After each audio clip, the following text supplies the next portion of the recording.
So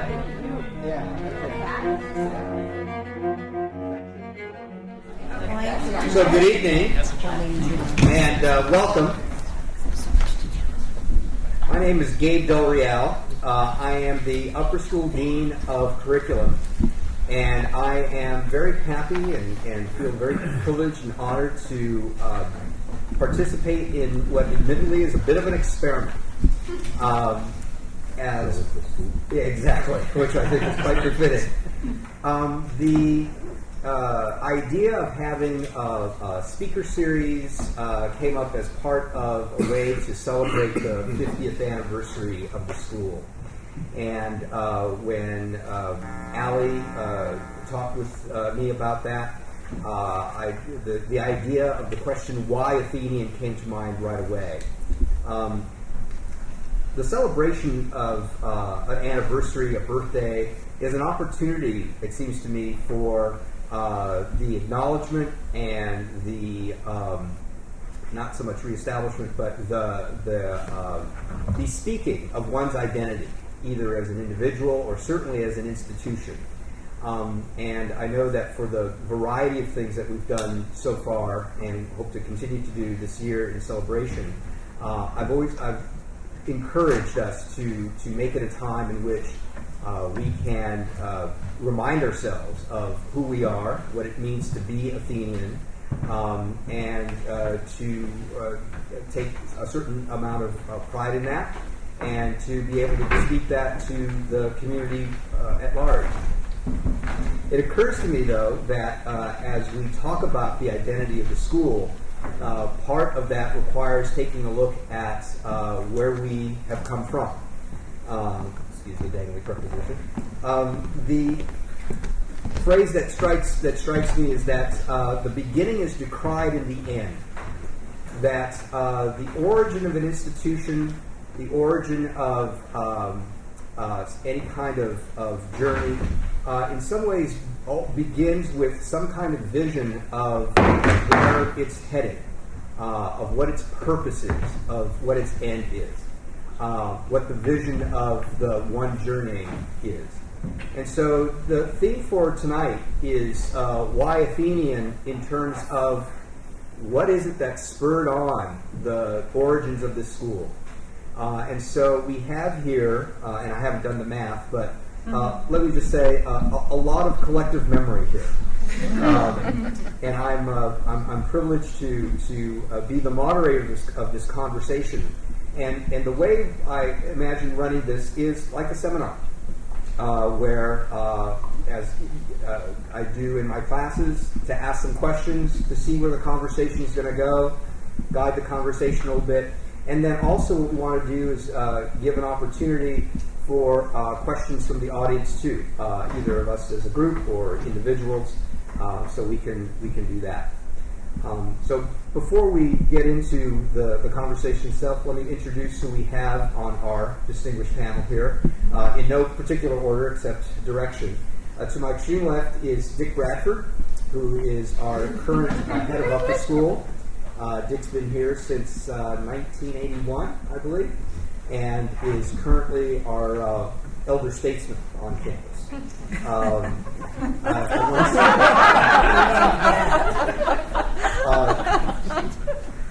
I once took advantage of a quip that Dick had said as we were talking to parents. He said, when I started here, I was the youngest member of the faculty, and quickly I said, and now you're not. And indeed, now he's not, but we're very happy to have him. Of course, we have Eleanor Dase, who started at Athenian in 1975, I believe, 74, as a part-time math teacher, and eventually came to be the head of school, and was head of school from 92 to 09. Okay, trying to do this by memory here. And so, again, just a lot of institutional memory. And Eleanor had the privilege of knowing Dyke Brown for many years. Next to Eleanor is Tom Swope. Tom Swope came to Athenian in 1970. And was interviewed by Dyke Brown. I'm interested in hearing that story a little bit. And among our most distinguished faculty members of the art department, the humanities department, was also a dean of students in the upper school and retired in 2012. Something like that. Yeah, okay. But we still see Tom on our campus often. It's great to have him here. To my immediate right is Jim Wiley, who is an alum from the class of '71, and you started here as a 10th grader, okay, and so would have rubbed elbows with of course Tom Swope and with Dyke Brown as well. And so then to our right we have Tina Nott, who is one of our senior members, not the senior member of the middle school faculty. Yeah, okay. And you've been here since 1982, okay, which was only 3 years after the middle school was founded. The middle school was founded in 1979 by Steve Davenport, if I remember correctly. And so Tina's got lots of memories of our middle school and students who, in fact, have gone through as 7-year seniors. So, as I said, a lot of collective memory. I am the junior person here at the table. I've only been here for 21 years. I came here in 1994 as the Associate Director of Admission and then moved into the Academic Dean's Office and part of the Humanities Department. And it's great to see some former students and parents of former students in the audience. So enough about us. Let's move on. So the school was started in 1965. And obviously it took a few years before the school opened. And the first question I want to ask is just in terms of either your conversations with Dyke or what you've read, but especially in your meetings with him. What was the atmosphere of the early '60s? What was it that spurred Dyke Brown to say, we should start a school? The floor is open. Well, he never told me personally, but one thing, over the weekend I was thinking about coming here, and so I looked up Dyke's Wikipedia entry, and that led me to Kurt Hahn's Wikipedia entry, and started prodding some memories in me. I was living in Cleveland, Ohio, or in a suburb thereof, when I was in the 9th grade, and my mother was, it's a long story how we got there, just there for a year. My dad was in Saigon at the time, so we could live wherever we wanted, and my mother had been offered a job there after we'd been overseas for a long time, and she met a gentleman named Matt Cullen, who was an education consultant, and he was an old buddy of Dyke Brown. So Mark Cullen was a year older than me, and was here for 4 years. And so my mother decided, screw Cleveland, we're moving to San Francisco, just that simple, and you're going to this private boarding school. And I went, no. And I lost that fight, clearly. But one thing, what I remember about it is, and I'd forgotten until especially I read the Kurt Hahn bio, was that Dyke had reacted to what he termed the spoon-fed education of, say, Scarsdale, where he was when he was with the Ford Foundation. And one of the other ideas was Kurt Hahn had started a school which is going, we used to hear about it quite a bit when I was here, and I'd forgotten about it, called Gordonston, which I think was founded, I don't know if it's a co-ed boarding school or not, but as I understand it from my days, is Dyke wanted not to create a school, but a community. And, I don't want to take up anybody else's time. I mean, in 1968, when I got here, the idea of a co-ed boarding school was unheard of.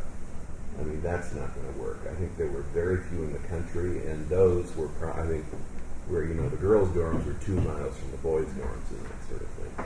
So, without, like I say, I don't want to hog the airwaves here, so to speak, but that was at least kind of, as I understood it, kind of the theory. And Somebody else can join in now. And I would add to that, Jim, is that Dyke was really fond of sharing the story that when he was working for the Ford Foundation, he was doing research and he was giving money away. But it wasn't, he all of a sudden just woke up and said, wait a minute, my undergraduate major, which he designed himself, was about political activism and taking responsibility when you wanted to see change. And he also believed passionately in students' voices, and felt like I'm going to be able to make a much greater impact if I go back to California and start this school in which we can model Hahn's ideals, and also it will definitely have student voices and advocacy at the heart of it. And he also was passionate about that pro-social, as he called it, pro-social behavior, caring for others, compassion, which he spoke from his own mind. It seemed that he was intent on starting a Athenian School. I know that's a phrase that I've Very heard. deliberately, because he had Hahn come for Founders Day. So there's a plaque down on the Founders Oak from when Hahn came to speak. My memory was I met Dyke Brown in New York probably in the spring of 1970 at NIS convention. And the school,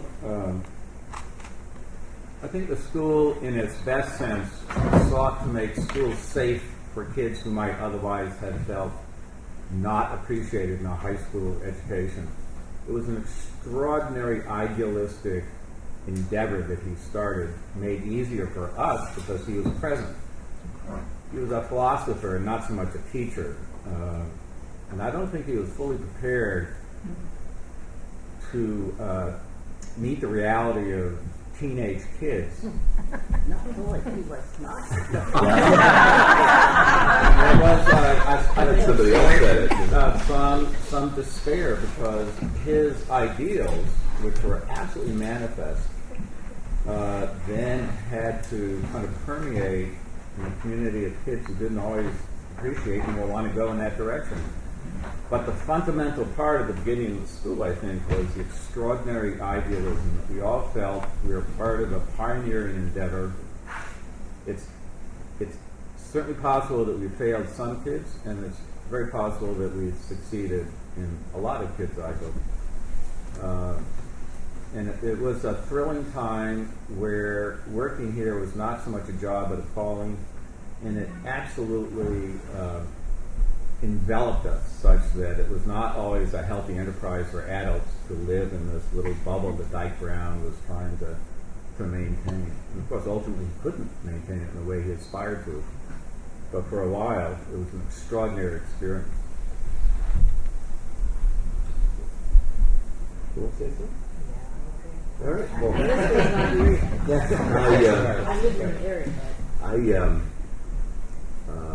had an interesting experience about Dyke, and it reminds me of what Tom was talking about. I live in Napa, and I'm a member of the Rotary Club of Napa, and there was a gentleman there who passed away at about 97 not too long ago, and I was giving some little presentation. I mentioned I'd gone to the Athenian School in Danville, part of my education, and a guy kind of tottered up to me and he says, well, you must have known my good friend Dyke Brown.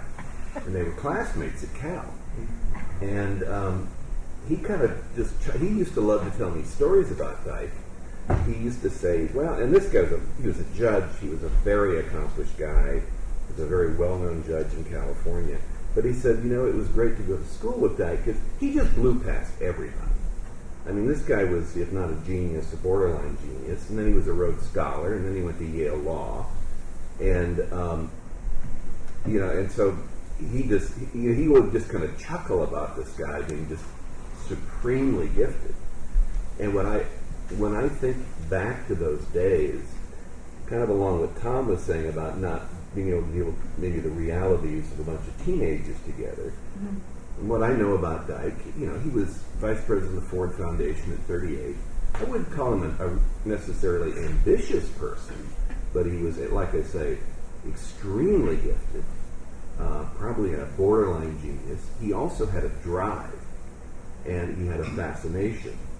And I kind of wonder if he was almost to something like, I think Joe DiMaggio was once a hitting coach, and he was a terrible. He was, not that Dyke was terrible, but Joe DiMaggio realized he couldn't teach hitting because he was just so natural to him, and people had to struggle with it. He would just kind of, well, don't do it that way, kind of thing. And so I think Tom makes a really good point. And I was part of that reality. I was on the other side of the fence, so to speak. And during the 50th Jubilee for alumni, a woman whose name is escaping me, but I think she was a class at 82, and she kind of gave a keynote address. Jackie Thomas? Right, the Nike executive. And she had us stand up kind of by decade. And then when I got down to 1975 and before, she said, Dyke's guinea pigs. And I it kind of galled me a little bit. And I don't really like the idea of having been a guinea pig. And the thing is, we were guinea pigs. And we were kind of being experimented on, in a sense, but not out of any malicious sense. It's just kind of how it worked out. Nobody had done this before, so people like Tom and the administration didn't know what in the hell they were doing. And in his defense, there's no reason that he should have, because this was all new ground for people. That was part of the charm of working here, frankly. Thank you. That we had a purpose, but we didn't necessarily have a direction or how to get there. It was truly a kind of Freudian Walden-like experience where we're kind of trying ourselves out, and it was an experiment. Mm-hmm. That was part of the spirit of the endeavor. He aspired to make a community, and that's the one thing that gave him the greatest frustration, that the students weren't interested in that kind of cooperative behavior. And what strikes me, being here and looking out at the audience, is the absolute extraordinary, almost miracle-like fact that the school survived. And it's 50 years old. My God, when I was here, someone asked me in 1973, well, what do you think the future is going to be? I would have had taken another drink. We had no idea of our own future. We didn't keep records. We didn't. We would have faculty meetings and not remember what we'd agreed upon previously. But that was the thrill of being here. It was an extraordinary experiment fueled by this enthusiasm and idealism. Go ahead. I would add, though, that it was an experiment, but the intellectual ideals he had were very much a part of him, and many of them were definitely borrowed and taken from Zell. So some of those ideals he had seen work very effectively. What I think maybe he didn't realize is that California in 1965 was incredibly different than southern Germany, and the Germany that he visited. So, free speech movement, 30 miles down the road. So I think that's what really caught him by such surprise. And frankly, I don't know if you remember this, Jim, but I remember Dyke saying he didn't have a clue what to do with teenagers, but thank goodness his wife really did. Kate was phenomenal with teenagers. Had kids up. I think she was the nurse. I think she assumed all of those roles that were kind of the maternal roles at the school. And then I think it was that next year that he was smart enough to hire somebody who really Ed was here, and he'd been here a year or two when I got here. I thought it was interesting when I met Dyke. He had been, and he talked to Eleanor a lot more about this, but now hearing this, I think I begin to see why he moved his educational interests not towards the high school, but away from the high school. It's like, maybe we should start this earlier and build towards that goal. But he got very interested in early childhood education. He had actually, and I told the students this on what would have been his 100th birthday last spring, he had gotten a grant to do research on development of empathy and his what he called the pro-social behavior of infants. I think maybe 4 or 5 years before he passed away. So he clearly had gone. So, Tom, you mentioned that he was interested in, well, you mentioned too, Jim, that he was interested in developing a community that would be safe for students that otherwise might not be safe in other environments. Can you expound on that a little bit? The main thing I wanted, Dyke Brown said, was people who would be willing to be involved in a 24-hour-a-day school because our curriculum was everything that happened at the school. So think about that for a moment. But I think I certainly felt, and I think the faculty, we had an instinct for the kids who I think had been hurt in some way by their previous high school experience. And so we sought to make a community in which students like that would be obviously embraced. And we were an all boarding school. Everybody lived on campus, including the faculty and the administration. It was a novel idea that someone would work here and live elsewhere. And I think our greatest successes were with those students who otherwise might have felt lost in a different school. And as a boarding school, we didn't particularly recruit students. We didn't. Students found us. So they came for a particular reason, not always good perhaps. But we had a very interesting, idiosyncratic community of both adults and students, and I think that was one of our strengths. But he may not have captivated students at that point, but he captivated adults, like your family, Jim. Mm-hmm. It was your mother that said you're going to go to that school. And if you think of the advisory board that he put together a phenomenal advisory board of very renowned people throughout the Bay Area and across the country that were intrigued and immediately jumped on board to support this grand experiment in Danville. And so the parents all over, so there were lots of really very intelligent, precocious, right, adolescents that were sent to the school because their parents desperately wanted them Certainly to be precocious. Maybe too much. So. And what do you suppose, and maybe you can speak to this specifically, Jim, or anyone, what do you suppose the parents were looking for their kids at that time? What is it that if he wasn't sort of recruiting students, as is sort of the case now in the world of private education, right? It's this marketing game. If he was enrolling parents to some degree more than he was the students, what was it that was compelling for them, or for the teachers, for that matter, who he would try to hire? Well, one thing, I can't really answer that about, I can kind of theorize it about it, but when I got here, I was and when I look back on it, one of the first things I think of is the student body, especially the earlier years, like the class of '69 was remarkable. I mean, I think it was probably the brightest group of people, not just students, I've ever been around. And I went on to Princeton, where there's some pretty bright people, but it was like I was in boys' dorm 2, which is now the library, and I mean, there were these just incredible artists, and there were, and kind of another point that kind of relates to that is I don't want to give the impression that this was a flop at all, because there were a great many people, just like my friend Jane Hone, who thrived in this environment. It was a little too loose for somebody like me, but then so much.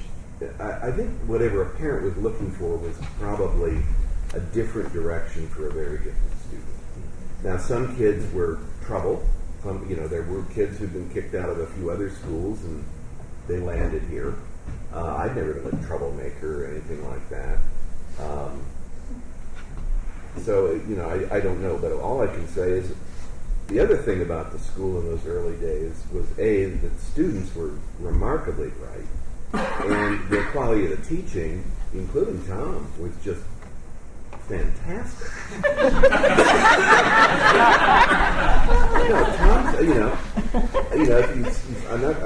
I have a policy against saying nice things about him, but I've suspended it just for you people. Then I went on to Princeton, like I say, and the teachers there were, of course it's a different structure, but not only were the teachers here really good teachers, but they did expose us to ideas that it was just completely unlike the educational experience I had had up to that point. And I mean, they were remarkably well educated. I think there weren't that many teachers here, and almost half of them I think were Ivy League graduates or something. And I even remember one guy who was a particularly odious man, and I really a dreadful human being, to be honest. But there was some bad stuff back then, and he was one of the worst. But he did expose us to ideas that other teachers and other institutions, I think, would have thought were beyond students our age. Like Tom will know his name, but he was a big fan of like Claude Lévi-Strauss and structuralism and things like that, which later on, I mean, I kind of stayed away from, but later on I looked into and became important to me kind of as I went on to further studies and whatnot. So again, I want to make certain you all know that there were, and I didn't have a bad experience here. It was just not really, and the other thing about Dyke, I don't know what kind of background he came from. I was from a very difficult background, and it would have been hard for me to be anywhere. The one thing I will say, and then I'll shut up, about giving students a voice, that was, you had no idea. I mean, for example, the year before Tom got here, the school was in kind of a rebellious, it was always rebellious, but there was just an out-and-out rebellion, that the school was too strict. I mean, now it's like, oh, you gotta be kidding me. But, and so there were some compromises made between, and of course, Dyke signed off on all these things as far as, between John Stretz, who was the headmaster at the time, and, for example, if you had permission, you could smoke cigarettes in your room. Hard to imagine, lots of the students smoke cigarettes. And you could go into the girls' dorms now, which you couldn't before, but you had to be out by a certain length of time, period of time of day. And the last thing was, and this is really giving students a voice, and they're very serious about that. They said, okay, you guys think you can run the school. We're going to be governed by a central committee, and we're serious about this. There's going to be 8 students on that committee. There's going to be 7 faculty members. The students will always be able to outvote the faculty. And I got elected to that. And you didn't run. People just voted. And I guess the teachers voted for the teachers. I really don't recall. And then, when we all 15 got together, again, there was no electioneering, we elected a chairman of the central committee. You're looking at it, the first one. And it looks weird on a resume nowadays. The chairman of the central committee, like I instituted the truck races or something like that. On my college application, it mysteriously turned into president of the student body. And really, in retrospect, I don't know how I lived through it, because, they were serious. And John Stretz, he had a discipline problem. He'd show up in my room sometimes after 10 o'clock at night and say, I need to talk to you. And some of them caught smoking dope or drinking or whatever. And of course, usually it was one of my best friends. So, I mean, and also I became just automatically, the other students were very suspicious of him. And some of them just out and out. And for somebody who wasn't, like I say, I wasn't a particularly troubled kid, but I could have been wrapped a little tighter. It was rough. I mean, I was not ready for something like that. Not even close. And, but and it certainly taught me about, hey, you people don't know how to run a school. We're 16 years old. We can run a school. And, I never forgot that lesson. Like, there's a whole lot more going on here than, and that was an uncomfortable lesson, but where else would I have learned that lesson? And there's something of that spirit that remains. We don't have central committees, but there's something about the empowerment of student voice that to this day characterizes the school from 6th grade on. And there's an assumption, and I don't mean presumption, but of respect that students have here because they're Athenians. That to belong, that part of being part of this community means that we respect one another, not out of our position or our office or our age, but the fact that we belong to this community. That seems very forward thinking for someone back in 1964 or whenever he was thinking about that. And so I'm trying to imagine what his imagination was of young people, that he would be willing to experiment with giving them that kind of authority or power. It's interesting to me just how that manifests itself in other schools. I'm thinking back to when we went to Sarehe, which is the school, a round square school outside of Nairobi. And it was the first round square conference I had been to. It's the first one they had just recently been admitted. And they did a marvelous job. One of the things that struck me there was how much they trusted their students. It was an all-boys school. And they ran the school. The teachers taught, and the boys did the rest. And it was interesting because the head of the school was white, and his vision was that he was going to change Kenya through this school. And I remember talking to him, and this was back in, 96? Something like that. And he said, just give us 10 more years. They're sort of in middle management now. And then they're going to start moving up through the ranks, and Kenya's going to change because of the ideals that he was promoting in the school. I mean, this school was 75% of the boys there were from destitute families or orphans, and then the other 25% were on a sliding scale. And so it was just a remarkable enterprise. But I felt that sense of student empowerment really keenly there. And they were intentionally from all of the different tribes. Right. So there was built in animosity and friction among them as they came, but when they came, they were Yeah. And so that, he was thinking upon there too. Gabe, though, I think I can remember Dyke saying that when he attracted this advisory committee and the parents of the students that came those first couple of years, I think a lot of them wanted to send their children because they wanted their students engaged in passionate learning. Mm-hmm. I mean, they were thirsty for an education that was where they could discover and fulfill that passion that was somewhat dormant that they saw in some of their students. And so if you have a Tom Swope, if you have a Munzer, if you have a Lester, if you think of some of those faculty, all incredibly dynamic, engaging.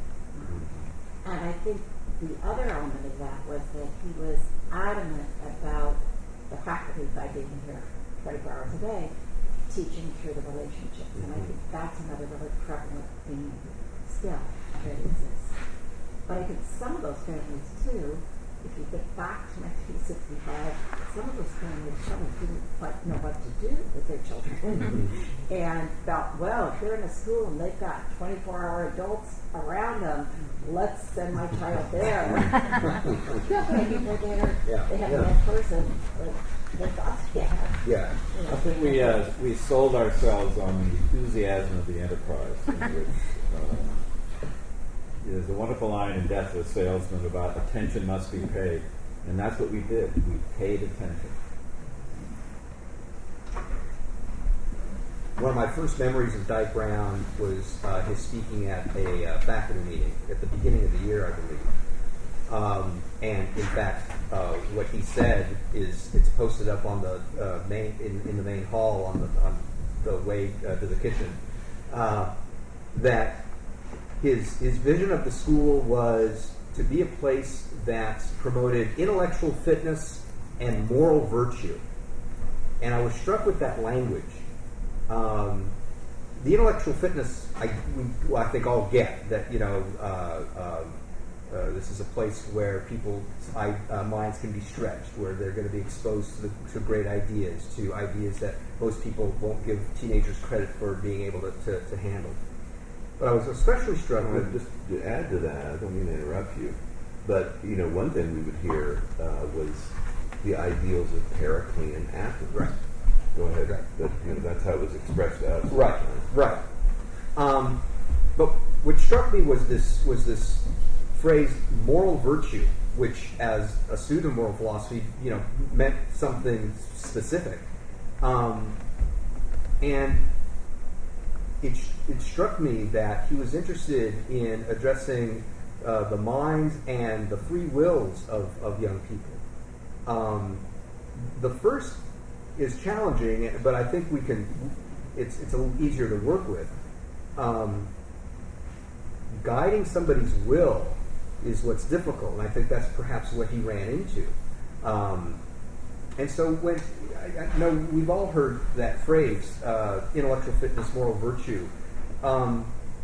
Did that resonate with you in particular as you considered working here, or as you were a student here, or what did that spring either or does spring in you as you hear that? We were invited to participate in this extraordinary experiment, that word again. It was like being on the frontier. Mm-hmm. And Dyke was Buffalo Bill.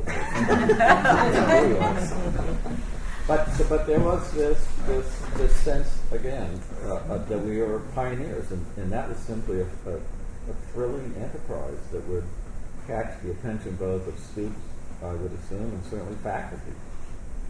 Mm-hmm. I don't remember him saying, we're going to hire you because you're going to be able to teach moral virtue. I don't ever remember him using those words, but I do think that part of his intent and the people that he hired and wanted were people that he felt were going to give 180% to the students.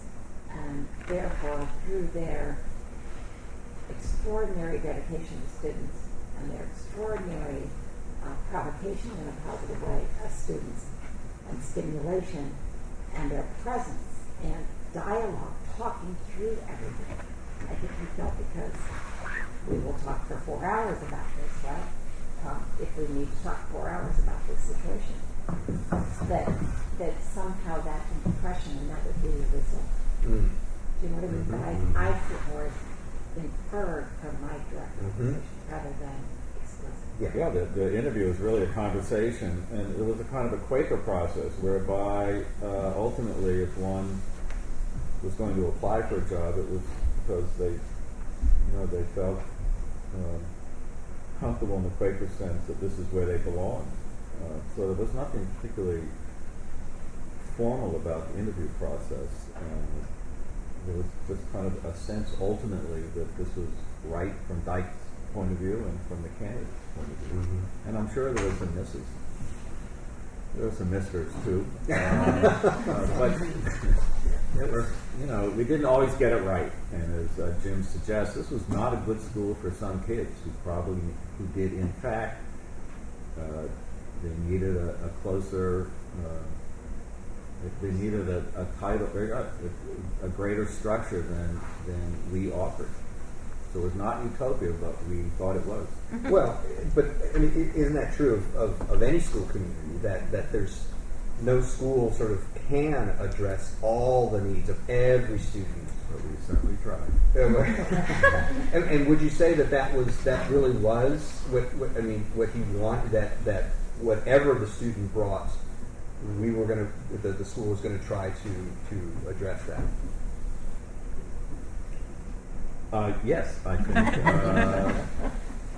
I think we were, there was a certain naivete about, what we were trying to do, and again, that was at once part of the enthusiasm of the endeavor and part of why it was so exhausting. So I'm interested because Tina and I are of a little different generation Right. here, and I was in my the final phases of following Steve Davenport around the country when I was hired. But Tina, you were part of a similar enterprise of the school being brand new. Right. Did you feel those ideals as well? Oh, definitely. I remember when I was actually doing a long-term sub for what's the name of a public school in the area, and Cheryl Peterson had taught me to come in and help with after-school PE program and coaching, and then the math department job opened up, and I remember just coming up to this place and thinking, man, this is just a cool place to be. This is like, I can't believe this is like actual work, because this is fun. I mean, I'm actually teaching people, but is this a real job? I mean, I'm saying, okay, they need to learn this. Okay, let's learn it. Let's do this. Let's have fun. And the community thing. I mean, I remember doing things with Munzer on the weekends, and I'm thinking, wow, I'm giving it my weekend, but wow, this is a great weekend. I had a blast with these kids. That's the naivete Yes, I have to admit I don't like doing all the paperwork. I mean, that part, but just being with the kids and the fun and the community, and then going back to that other school and going into the faculty room, and the teachers you saw not happy, and there was such a disconnect between the teachers and the kids. It's like you walk down the hall, and the kids, they wouldn't look at you like you were a person. You would just walk down the hall, go to your room, and do your job. And I come here, and these kids are all saying, hi, hi. I'm like, whoa. It was just a totally different place to be. And it's like, and in my, connection with the public school, and it's a great school, that school, by the way, that I was doing the work at. Now it's changed, but it's just the community, just being with the kids. You see the kids downtown, and you're hugging this kid saying, hey, how you doing? And it's just the whole, for me, it's the whole reason I'm here. It's the community, and it's the whole kid, the person, how they develop and what they're interested in, what makes them think, tick, and enjoy what they're doing. How can you make them, of course, for me, want to do math, because I think it's the best thing in the world. What's interesting, Tina, is that when you think about the opening of the middle school and when you came those 3 years later, in a way, there were many similarities to that division than as there were to the starting of school in 65. There were, 2 portables down there, right? And they were just blocked down on that parking lot. That was a parking lot. So there were cars driving through the middle school parking lot. And there were these 2 portables. And that was the middle school. Yeah. But where Steve modeled what Dyke talked about is we're going to hire these teachers, and that's all they're going to do is work with the middle school. Right? They're going to, and that's obviously, causes challenges as well in terms of separate divisions. But the overwhelming positive of that was that we are only going to hire these teachers that are practically going to be love this age and be with them all the time. Yeah, in fact, it's amazing because none of us want to leave the middle school. It's like I'd never want to grow up. It's thanks, you guys. I don't want to grow up. I want to stay there and be with those kids. Yeah. Now, the middle school's always been a day school, and so as opposed to having kids 24/7, it was more of a, let's call it 8 to 5 kind of day. What challenges were presented in having sort of less time with the kids compared to what the upper school was doing, or was that more appropriate to have to have them here for? I think in some ways more appropriate because they're younger. I mean, I think just me also being a mother, I'd want my middle school kids to come home. I'd want them to be at my home. I don't think they're old enough to be away. So for me, but we used to do a lot of things we don't do now because we're bigger, but we used to also do a lot of things where we'd go camping for 3 days. And so we would do activities and take kids to Japan for a couple of weeks and whatever. But so we would do big activities, but not every day, not 5 times. We would do a lot of stuff. If you think of focus days with that Focus same days. group of kids from Right. 8 in the morning till 3, Right. you know, so it's not the same, but it's concentrated long periods Right. of time. Right. What's always struck me is that the enterprise we call going to school, from what I can gather, for Dyke was really no different from the enterprise we simply call living.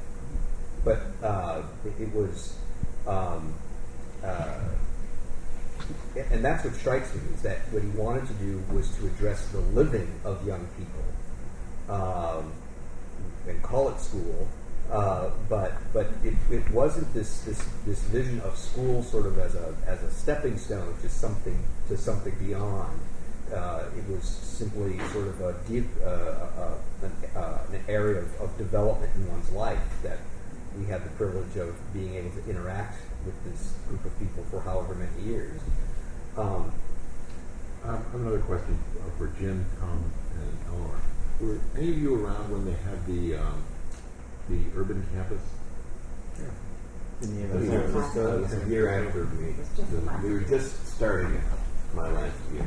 I started it last year. Because that was interesting too. That's just another extension of living. We moved into San Francisco for whatever amount of time and worked there and called it school. For those of you who don't know, they had a big house on Pacific Heights. Yeah, on Sacramento Street. Yeah. Yeah, I had a, when I was in college, there was a woman now, Virginia Peer, who was a year younger than me, and she was one of the first. She lived there and just adored it. Lived there for, I don't know, half I don't know, Tom, you remember better than me, but half a year or semester. And she had a ball. I mean, and she was also sort of kid who could handle something. like a better than AWE over a longer period of time. So they go to school? What do they do? They have internships. Internships. I just have to notice, I know this is about where we came from, not so much where we're going, but the subtext of what Tina said is what happens to some of these ideas and ideals now that we're getting bigger. And she did make reference to what happened, that we're getting bigger. And also, Dyke purposefully, in terms of this idea of education, more about living, is that I taught my classes, which was typical in the humanities, in a classroom attached to my house.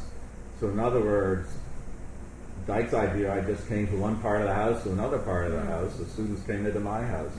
We used the kitchen, so there was this really nice flow back and forth, and there was not this kind of discrete separation between I'm going to work. And my kids thought for years I was unemployed. I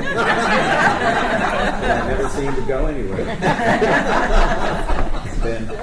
and then 40 years later. Yeah, from our standpoint too, Tom's kids would wander into the classroom from time to time, and that was pretty typical of everything. We all kind of got used to it, and we got to know all the faculty kids, the good ones. His were some of the better ones. And there was others that made us look like saints. Made us feel very superior. Well, I lived in House 6 for a number of years after I was a dorm parent.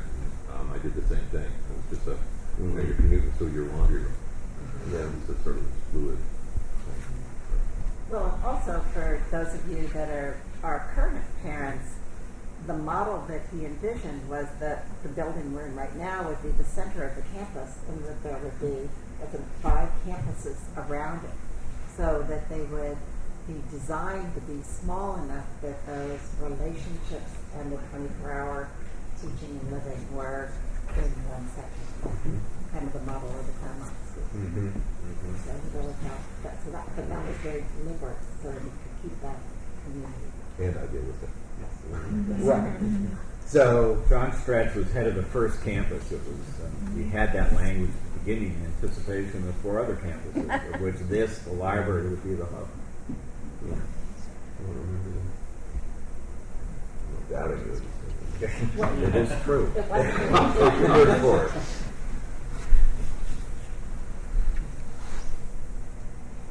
what was it that attracted or opened the school up to day students? Economic necessity, and BART came in 1974. That's one way to see it. I mean, Dyke Brown knew, and he talked explicitly that the school could not survive on the model that he envisioned of the 24-hour enterprise. We needed to be bigger. And related to that, we were talking about living. He was passionate about having as broad a range of students and their backgrounds as possible.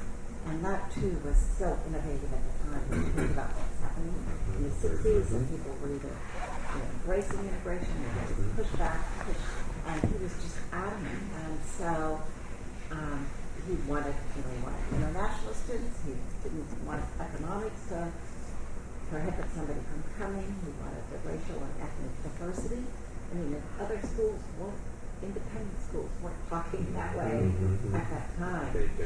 But that was about living. That's what he, and I think that was also the result of part of what he'd studied at Cal. He really wanted a community that was as diverse as possible. And so, when some day students started coming, he initially wasn't clamoring to get them from here, and that's why so many of those original boarders, day students were coming from Oakland and Berkeley. He just wanted as many different viewpoints and ways of looking at the world. So I think that kind of fed into the day students that really started coming to me. And so, well, obviously you were working with day students in the middle school. Dick, when you came on board, I know you were a dorm head. What was the ratio of day and boarding at that time in the early 80s? I seem to remember it was 2 to 1 in terms of boarding. But it might have been more like half and half. I don't remember. But I just remember, just as an example, there were 7 dorms, and so there were like 125, 130 kids. And so the action was all on campus. And so we'd have closed weekends where we would invite the day students to spend the weekend with the boarders, and they loved it for all kinds of reasons. Yeah. And we I used to come back for that.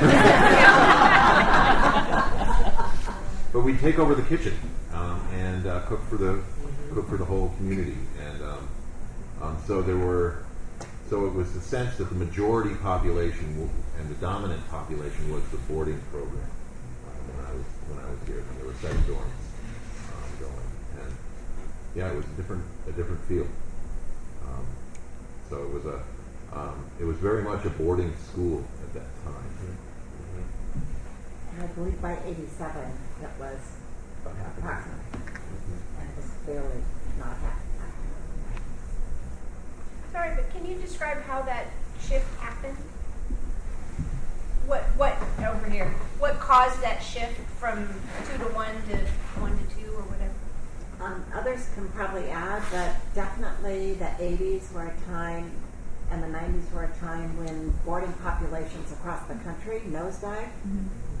So it wasn't just Athenian, but I think too that we were a relatively new boarding school, and so those that had been around for 50 or 75 years already had their traditions and had the resources, but the school kind of got caught where there weren't the resources to pour back into the dorms, but also the boarding population nosedived. And then another really significant factor that Ed Ellis was very articulate about was a huge number of the boarding students came from LA. And literally they would fill a PSA, old enough to know what the PSA airlines, they filled a PSA plane and would bring a whole contingent of Athenian students after long weekends back.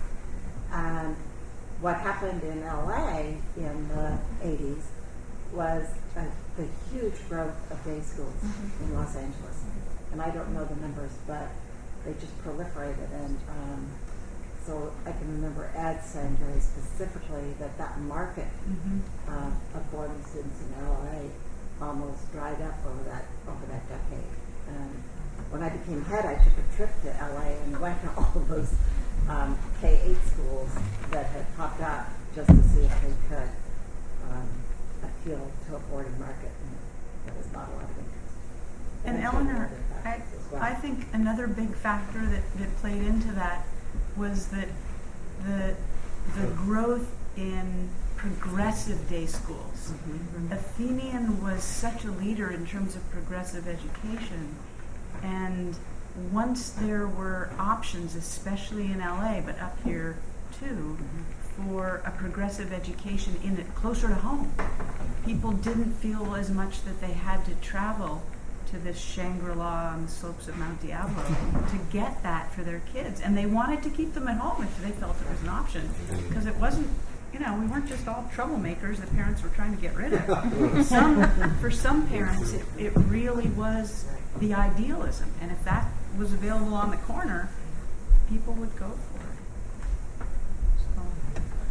So the challenge evolved just in terms of the boarding market sort of drying up, but there's still an attractive factor about the school in terms of its idealism.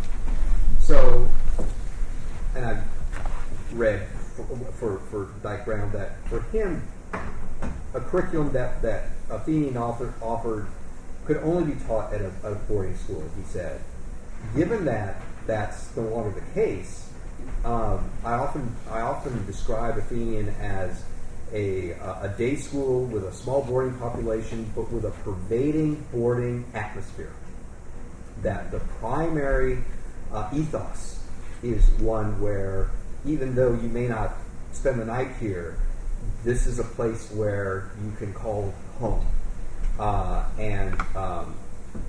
I know that there are other day schools that try to emulate that, but I think the fact that we began as a boarding school, it's sort of in our DNA to have that sense of a place of belonging. But in terms of delivering the curriculum, that becomes the challenge.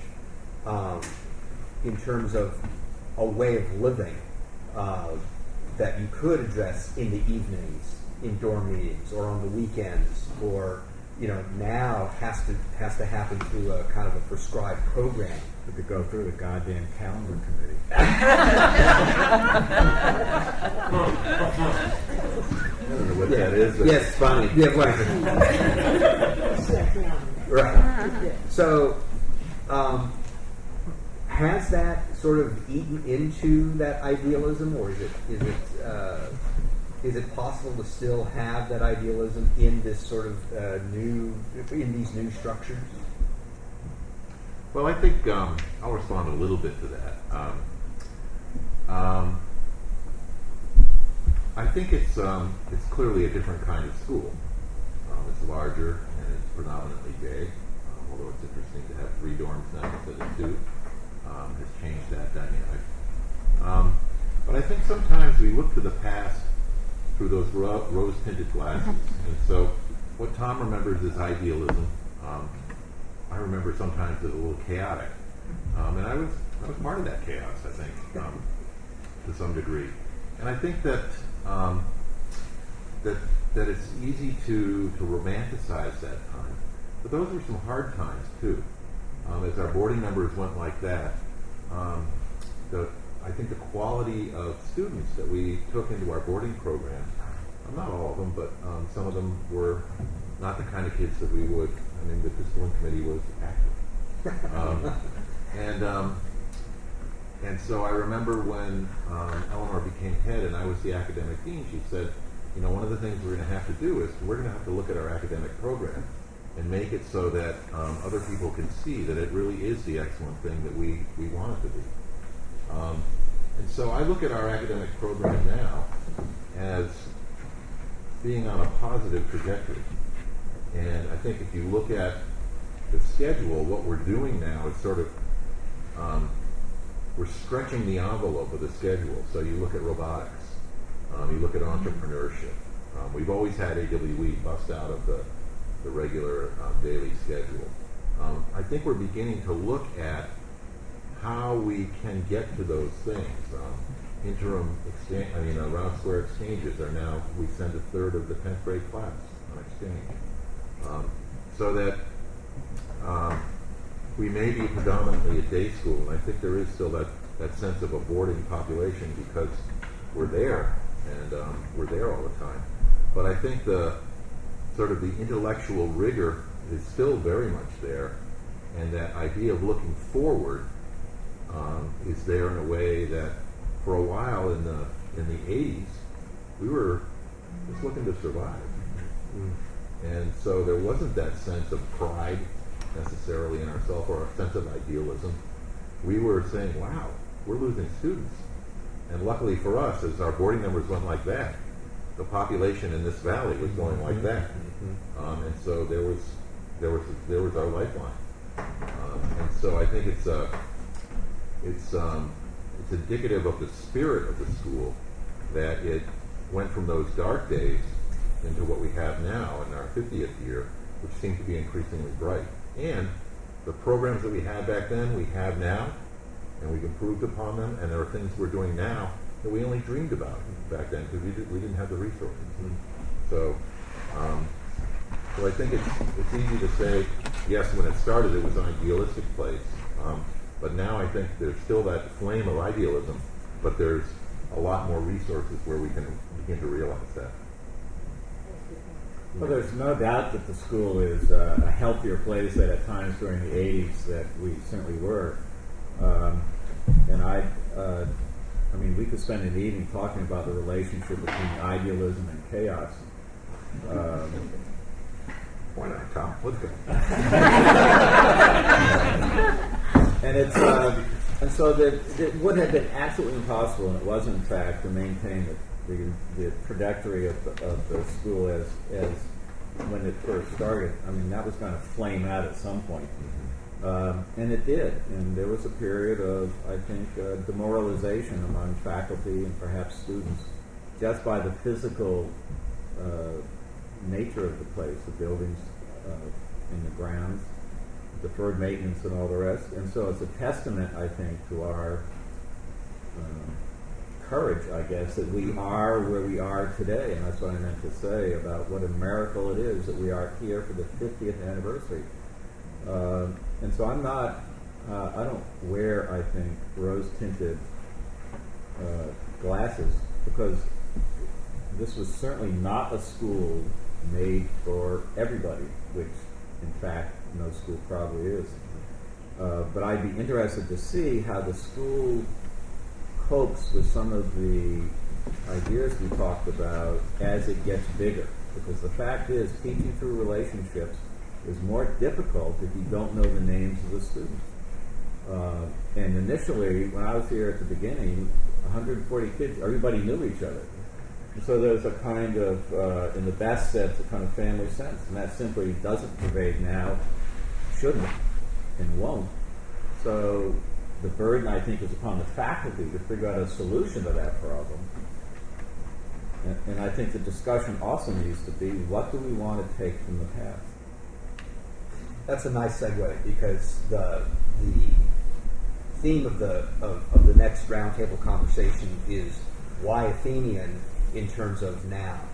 What is it that the school can address in terms of what issues are present locally, in terms of our own sort of neighborhood, in terms of the Bay Area, in terms of the country and the world, but also to consider how is it that idealistic spark continues to be inflamed here in 2015, such that idealism isn't simply sort of a distant memory, but it remains. Tradition is the hand-me-down of things that carry on life, and I'm convinced that there's something of what was sparked back in 1965 that continues to live here, not just as a memory, but as part of the fundamental principles of the curriculum, of the way in which we work with students and with one another. And I agree with Tom that the challenge is to do that with bigger numbers and with more limited time. There's, that's the great commodity. How do you form those relationships when you're only seeing students from 8 to 5? But I think it can be done, and I think we're doing a pretty good job of it right now. And I think wish we had more time to do that. I would just add, though, I think the fact that so many faculty continue to live on campus, both middle and upper, I think really continues to perpetuate and create possibilities for the feeling of community and family. Yeah. Well, and also our class size. Yeah. So, I mean, you keep the class sizes small, and you're still able to know your kids, individually, and not only that, you have your study halls, elective periods, and those opportunities and focus days. You have all those opportunities where you get to see the kids in small class size settings, learn how they think, and what their interests are. Not only just how they think for math, but what are their interests outside of school. You have those opportunities to talk to them. So in the middle school, we're still kind of in our little area, we call it the peanut area. We're still hanging out around there. So we still, we supervise. In middle school, we supervise the kids all the time. So we're watching them during, breaks and stuff like that. So we're interacting with them. Which speaks to what Tom said about the attention that is paid. that overarching theme of self-discovery and wanting the students to have that goal of knowing who they are, what they need. And I think that graduation remains a pretty strong testimonial to that hope. I would agree. I think to some degree, because when I came, the school was mostly a day school, but that the idiosyncrasies, the notion that people were known, that no one was anonymous here. Everyone had a name. Everyone has a name here. Whereas that might have happened perhaps more organically when you had 140 students living with one another, with faculty. Now you have to be a little bit more programmatic about it, but I think it's still possible. And I think that's really, in some ways, the challenge for us to continue. We've got about 15 minutes left, and as I indicated at the beginning of the program, I want to open up the conversation to the audience. I'm glad to hear, actually, that there were some questions that sort of came and comments spontaneously. It's perfectly Athenian. That's great. And so I want to give you some actual devoted time. If you have particular questions of any of us in particular, or if you want all of us to address your question, I want to give you some time to do that. So I'm going to go 1 and 2. Oh, excellent. I want to go back when you were talking about community, and we've got some fantastic institutional knowledge here. And so my curiosity, almost everyone there was at this school when it was smaller, and has experienced it getting larger. And so I want, if you could, each one of you talk about if that sense of community changed as the school got larger, and if it stayed the same, or anyways, obviously your goal is to try to keep that sense of community together. And as it got larger, was keeping that sense of community, did that task become more difficult? Well, popped in my head, maybe I should begin in that, when I was here, it was just not only just wildly different, but, you asked such an interesting question. The other thing that, and I kind of just adding on with a little thing, Tom mentioned, how did this place survive? And that's what I thought for the longest time, because as Tom also mentioned, the country was in rebellion. So many of us people, boys my age, were afraid of being drafted. They were phasing out student deferments. There was all this turmoil going on. The other thing was just how they survived just given the physical location of the school.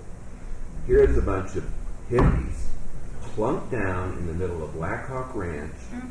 That was it. Black Hawk Ranch was a huge ranch patrolled by airplanes.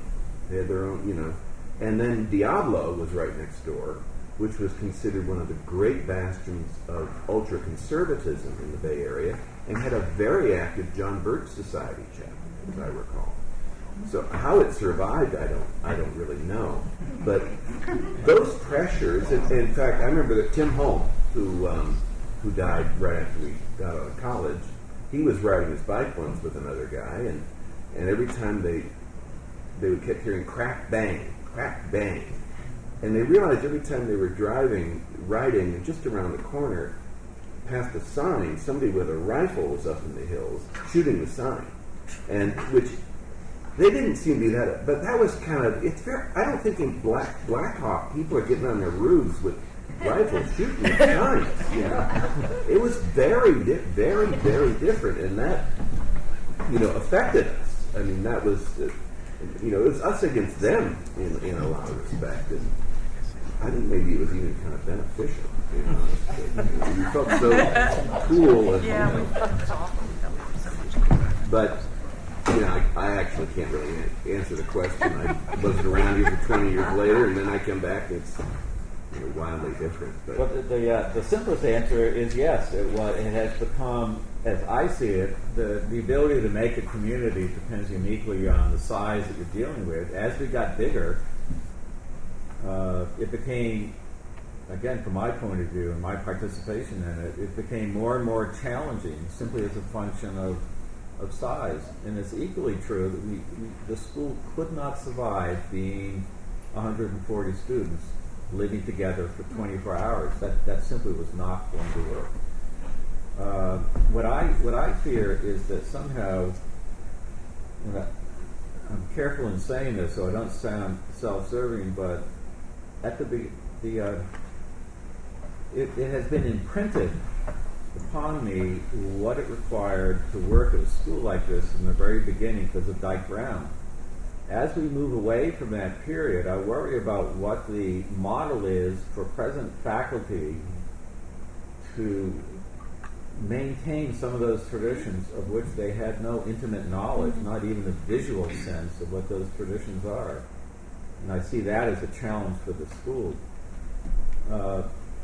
And the other part, I would say, is that as we got bigger, the challenge was even more and more as much upon the students to make themselves available to that kind of relationship as it was upon the faculty to work so it would work. And so I do see, inevitably, the school's getting bigger, will be getting bigger. I see that as a key, profound challenge for the school. I think it's it's not the, I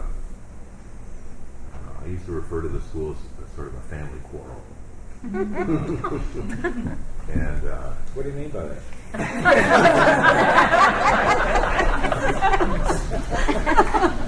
Personified. And I think it's a different, and so there was a certain intimacy there, the ability to trade ideas and to know each other well enough to push buttons when you wanted to.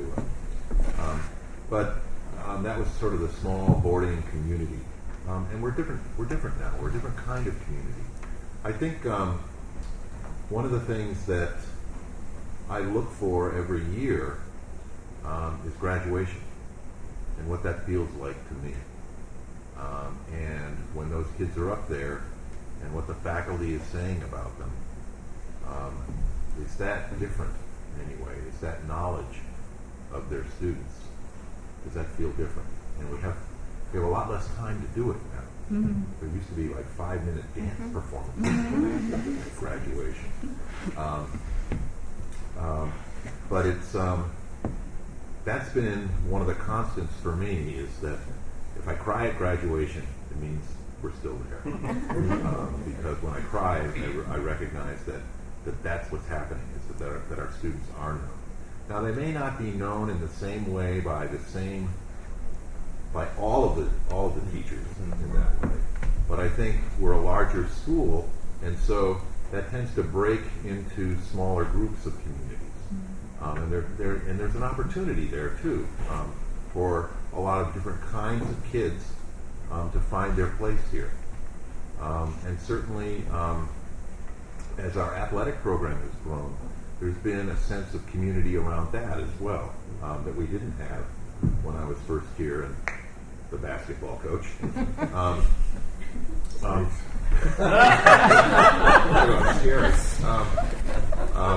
And so I think that yes, it is different. But I don't think that that's entirely negative. I think that there are a lot of positives here, that kids come here and they still love to come to school, and they still love to hang out with each other. You look at the quad, and they still love to argue. We had a town meeting yesterday where we were trying to pass a bylaw to make sure that everything that goes through town meeting is up for recommendation. No more discussion. Let's get going. Let's start making decisions. And they still arguing that one.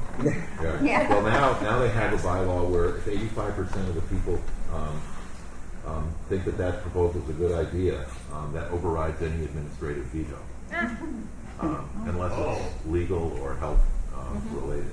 And so the kids are interested in that kind of power. You know, they feel invested in the idea that they can change the school, and some of them are pretty strident about it, and they always have been, which is good. So I'm encouraged. I mean, and again, I see more kids having opportunities to become global citizens, to explore those. AWE continues to be the same size patrol.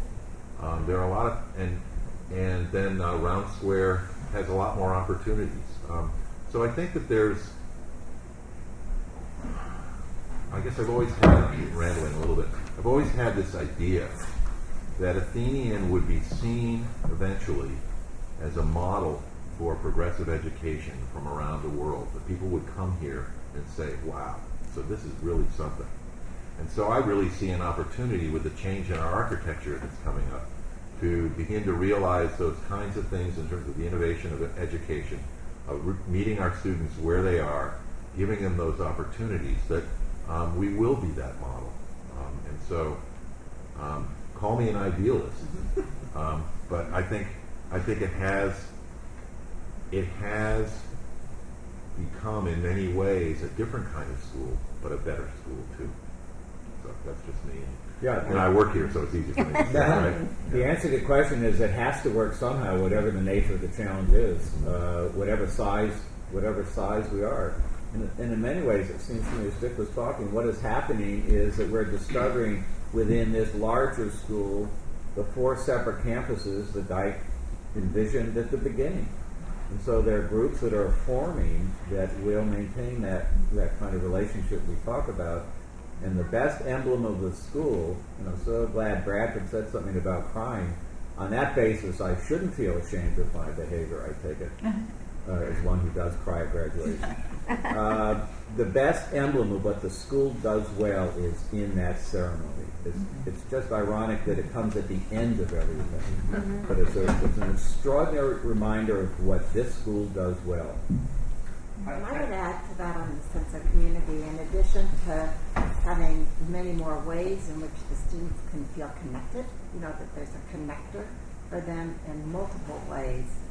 I think that I don't think I've ever seen a school where the adults in the community can really sit down just about at any hour of the day or evening and, you know, talk about either an issue or something coming up or something that didn't go well or something that they have to think about. I mean, I think the adults model that for the students. I just think it remains a 24-hour-a-day community for the adults. Even if they don't live here, they have a sense of what it means for that overarching commitment. And I think when the adults are modeling that camaraderie and mutual support, I think the students, they truly sense that. I'd be curious from Tina's for the middle perspective, school, because you had an addition of a right. grade Right. being added down there too. Yeah, for the middle school, selfishly, I didn't initially like the growth because now I have to give up teaching all the kids. And I really enjoy teaching the kids. I used to teach the kids 6th, 7th, and 8th grade. I saw them all 3 years. It was awesome, incredible. Filled them what they knew where they needed to go. But when we did grow, we had to add, for example, another math teacher. Well, now that actually was, initially I'm thinking, no one else can be. But it ended up being a wonderful thing for those kids because maybe some of the kids I didn't connect with as well. So now we have another teacher. And the two of us actually, I'll use Todd and myself as an example. The two of us bounce off ideas. So now I have another person, whereas when I first started here, all I had was Munzer, Eleanor, Leslie. I had all the upper school teachers. Those are the only people I had to talk to about middle school, and they're teaching high school, right? So Munzer would give me all his papers, and Eleanor, they would give me all the wonderful things from Lester, the little head. Remember, I used to remember the little head with the thing. Anyway, I would get all their papers, but a lot of those weren't really appropriate for middle school. And so by getting bigger and adding more teachers, we have actually become more diverse. I've actually become a better, more diverse middle school teacher by the other teachers in my group. And now kids who maybe I don't connect with, they have another teacher also. So, for example, in my study hall, half my kids in the study hall, I'm not even their teacher, but they come because they had a connection to me. And that happens with Todd's study hall also. So it's in some ways, it's a great thing. It's been a wonderful thing for those kids. As long as we keep it small so we can get to as many kids as possible. That's my opinion. I don't think that size and community are necessarily mutually exclusive. I do think that at a certain point it can tip over. But the key for me when I first came here, I used to describe Athenian as a school in its late adolescence. That it was learning how to be an adult institution by learning how to do things like communicate in ways that everyone, when you're in a school of 140, you can put a note on the bulletin board and everyone will see it, okay? But even when you start getting just a little bit bigger, that doesn't work, especially if your faculty isn't all living on campus. And if your kids aren't living on campus, now you've got to start perfecting your ways of communication. I'm convinced that at the heart of community is healthy, authentic communication. And that, I think, is something we've always aspired to and are still practicing at. I think it's at the heart of sort of our democratic ethos. But where it used to happen sort of more organically and casually and idiosyncratically, now we have to be more mindful about how that communication happens. Now we have to ask ourselves critically, which is a good discipline for us. If I weren't me, would I understand what I'm saying? How would a parent view this? How would a freshman view this? How would a day faculty view this? As opposed to, well, I'll just put it out there and, we'll see what comes. And in some ways, I think the challenge for us then is to kind of put on our adult shoes and to learn how to communicate in a way that allows for that to happen, which I think is at the foundation of authentic community. And so, as I've seen this school grow, and I certainly have, and I was part of that in my days in admissions.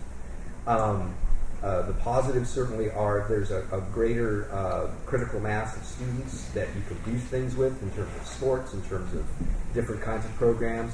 But I think Tina was right that so long as you keep the ratios appropriate, so long as kids know that there's someone they can go to or several people they can go to, whether it's someone in a dorm or someone who's their teacher or not. I often refer to myself as sort of an unofficial advisor of certain kids. Because I'm not an advisor as such, but I certainly advise students. And that happens organically still. And I think so long as Eleanor was saying, the adults understand that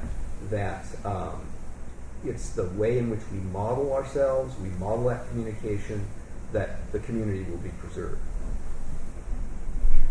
Briefly, I wanted to know how AWE became the signature Athenian experience. Well, I'll say one thing. When I was here, it was Outward Bound. And I went on the first year, and I just found my brochure, as a matter of fact, and I couldn't find it on my way. I can tell you how it started, and Kurt Hahn was the founder of Outward Bound. And that was, and a couple of students, I think, had gone on Outward Bound and maybe encouraged Dyke to look into it. It was a real shock when I was a sophomore, and towards the end of the year, we were sat down and told, well, what? We're gonna Right. what? I think that's still true. We're gonna come back. Hey, you're gonna report to school 3 weeks early. I mean, that enough was, I mean, we had, I was gonna hang myself, but I didn't have a necktie, And but anyway, it was, it was quite a shock, and some of the kids left because they just wouldn't do it. But anyway, that's my 2 cents. But I am kind of proud of being the first class, so to speak, to do that. Well, the simple response is it was modeled from Han. So, But it became part of the DNA of the school very, very early, and it has remained part of the DNA. Yeah. The legend that trickled down, at least I know some of us know the legend that trickled down, was that there were some students that went on Outward Bound and they came back to Athenian and said, this is something we should do. So there was a lot of push from I think students that's true. to get into the union requirement. Maybe so. Northwest Yeah. Alabama. There's a girl who's a couple years older than me, named Nancy Watson. I remember. Yeah. It's a pilot. Mhm. Perhaps. There was a critical period in the mid-'80s when AWE was challenged by, it initially was 2 or 3 parents, and then it grew to about 5 to 7 parents, and I think a few of them were doctors, and really challenged it. And there was a board member at the time, a professor from Stanford, but who was chair of the Educational Policies Committee, and that challenge came in writing and said they were, threatening to leave the school and that we could not continue legally. And the board member who was chairing that committee pulled the committee together that night and got back to those families the next day and said, you have a choice whether you want to be here. But the board's unanimous in support of What was the objection? I remember knees. Knees, the solo was another. Mhm. That was when they went 36 hours until food. No, 72 hours. For No food. 3 After minutes. that, they got So- food. That was No, one of well, them. you could choose. You were, right, and Right. it became optional. But there was a huge challenge at the time. It was pretty significant, and so the momentum, that groundswell was kind of coming. But I think it was really. I remember one set the of parents. just Yeah. took it. I remember one set of parents was accusing us of having a cult. At AWE. That's what I remember. Okay. We never The belonged way- to a cult.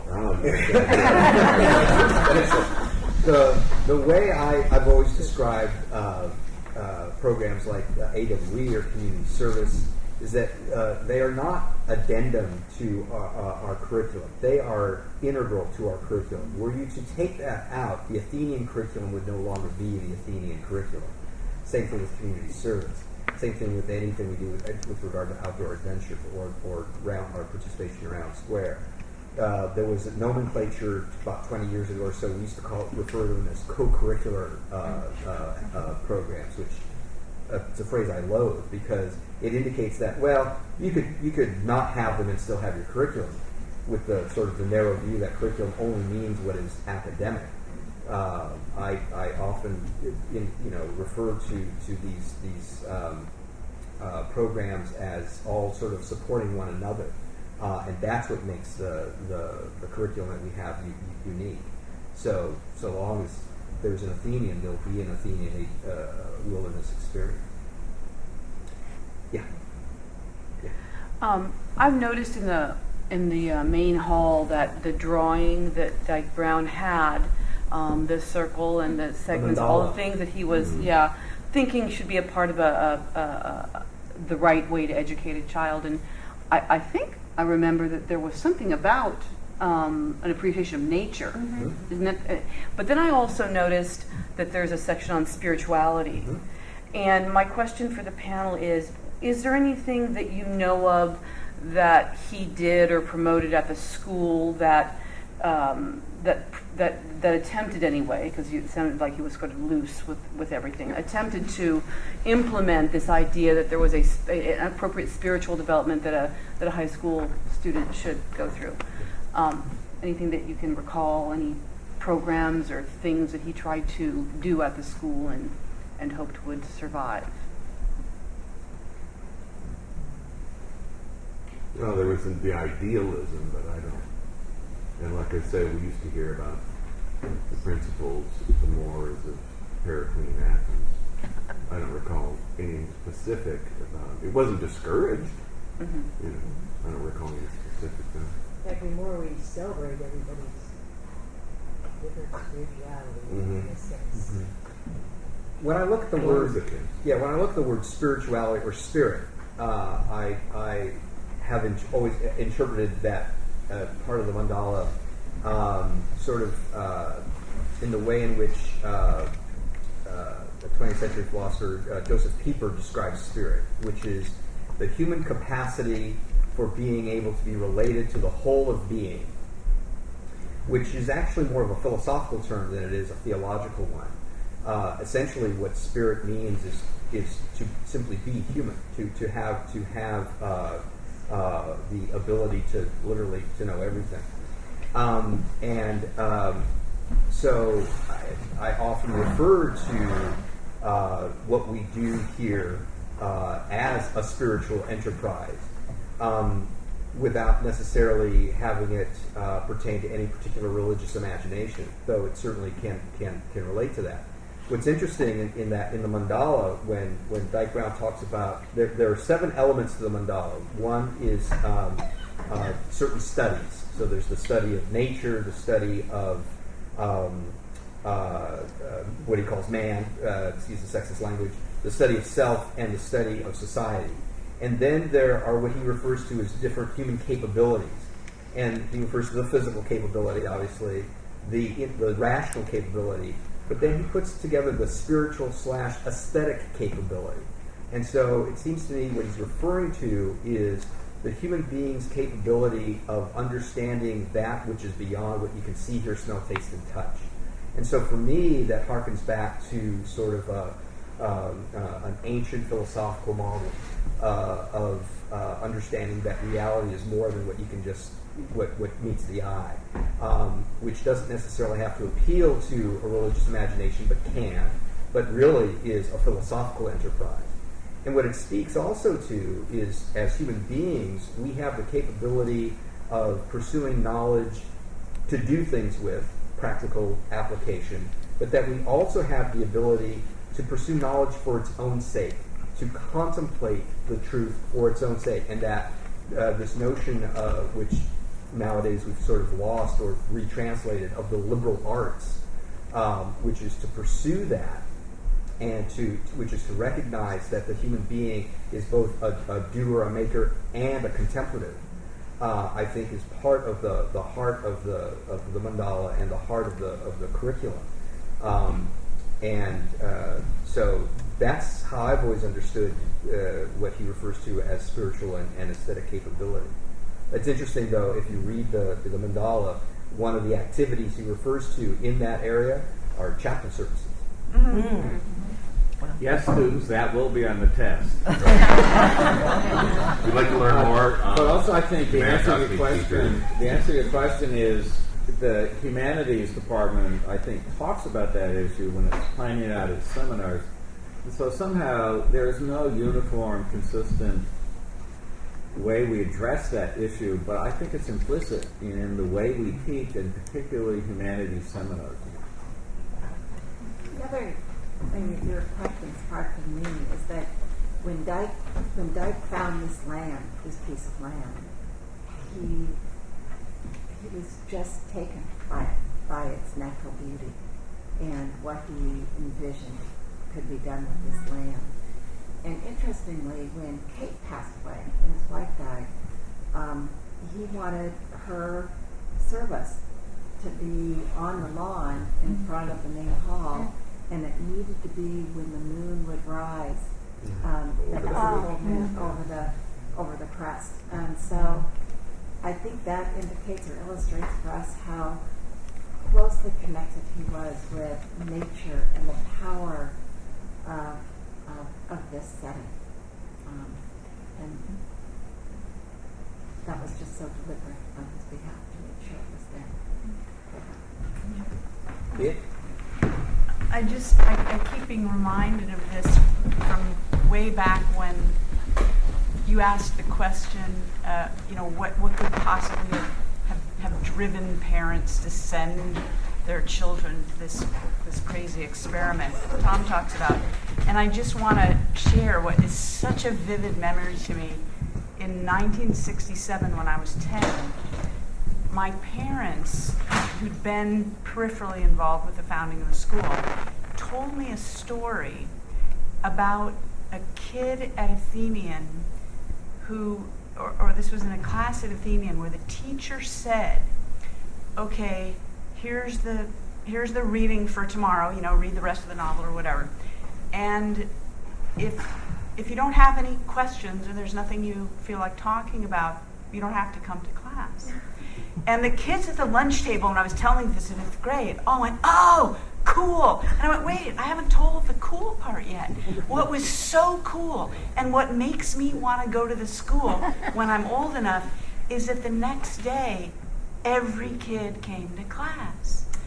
And my parents took me to visit Eastern boarding schools because my mom had been to boarding school and my dad, who had not had any opportunity like that growing up, thought it would be cool for us to have that opportunity. And I went and saw Exeter and Concord and Putney and went, these are lovely places, but I'm going to Athenian, where the kids were given that choice and all showed up the next day. So it was totally the idealism. It was totally that, and not necessarily, not in my family, what in the world are we going to do with these children? We can't cope with them. Let's find people who are willing to be with them 24 hours a day. I just couldn't wait. And in fact, that was pretty much my experience being here too. Like, I know there was hard stuff going on and there were kids who didn't handle it very well, but I felt like I was in that intellectual heaven.